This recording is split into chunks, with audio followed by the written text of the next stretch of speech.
Hello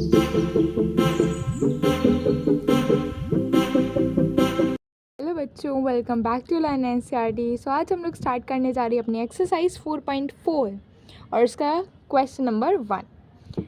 एक ज़रूरी बात कि आप लोगों के लिए आपके हाफ ईयरली की प्रिपरेशन के लिए एक सीरीज़ आने वाली है जिसमें हम इम्पोर्टेंट क्वेश्चंस करवाने वाले हैं, जिसमें मिसलेनियस के क्वेश्चंस भी रहेंगे, एक्सरसाइज के क्वेश्चंस भी रहेंगे और कुछ एक्स्ट्रा क्वेश्चंस भी रहेंगे, जिससे आपकी प्रिपरेशन को एक बूम मिल जाएगा।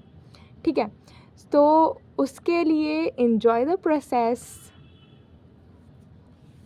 Question number 1 is give the geometric representation of y is equals to 3 as an equation in one variable.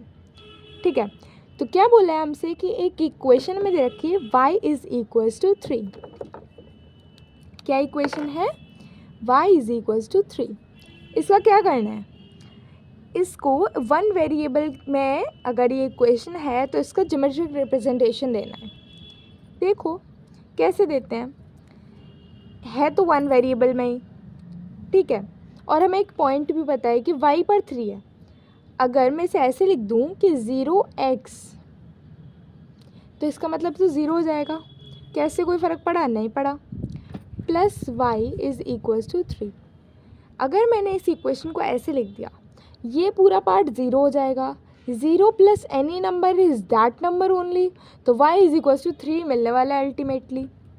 ठीक है, तो अगर मैंने इसे ऐसे लिखा तो इससे कोई फ़र्क नहीं पड़ने वाला। अब इससे ग्राफ बना लेते हैं और चेक कर लेते हैं। तो देखो मैंने बना लिया ग्राफ। ठीक है, अब मुझे केवल y एक्सिस की ज़रूरत थी, तो इसलिए मैंने ज़्यादा पॉइंट्स नीचे नहीं लिए। यहाँ पर 3 क्या है हमारे पास? 3। और ये कौन सी एक्सिस है? y एक्सिस है। ये y डैश है, ये x है और ये x डैश है। y एक्सिस पर ये वाला पॉइंट, ये वाला तो हमें चाहिए था, y इज़ इक्वल्स टू 3। इसी पॉइंट के लिए हम एक लाइन बना देते हैं, तो स्ट्रेट लाइन बनेगी। सोचो क्यों? क्योंकि x पर तो कोई पॉइंट ही नहीं है, तो ये इसके पैरेलल चली जाएगी। समझ में आई बात? ठीक है, तो लाइन बना लेते हैं।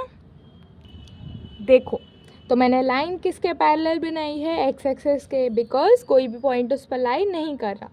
इस इक्वेशन का नाम लिख दो, y is equals to 3। Second part देखते हैं क्वेश्चन का।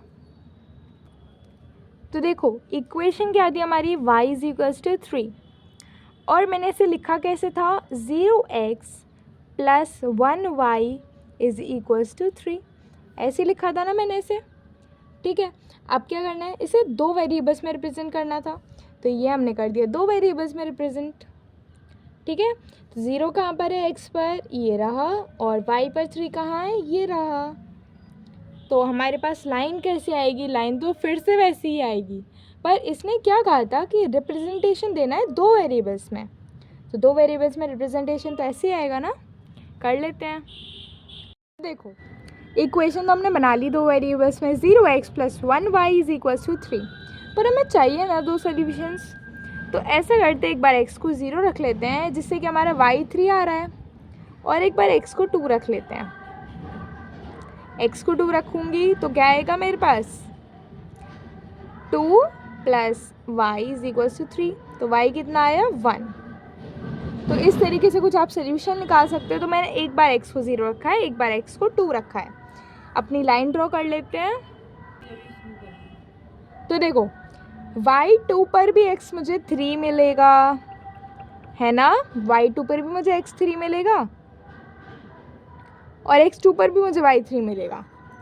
ठीक है, तो ये वाली हमारे पॉइंट क्या हो जाएगा? 2,3, और ये वाला 0,3। अब बस इन दोनों को ज्वाइन कर देते हैं। तो देखो मैंने इस तरीके से लाइन ड्रॉ कर दिया, और लाइन क्या है? लाइन का नाम y is equals to 3। So this was question number 1. Let's move to question number 2.